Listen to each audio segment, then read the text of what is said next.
and I started getting back to my roots, moved back to Grass Valley, California, uh, started growing and learning about cannabis and using it. It changed my life.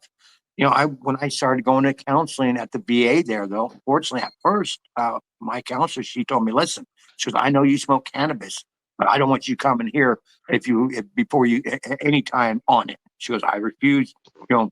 So for almost a year, I didn't do that. I would refrain from going and smoking cannabis for, whenever my appointment was for, that day, I would not smoke. But finally, I had to smoke.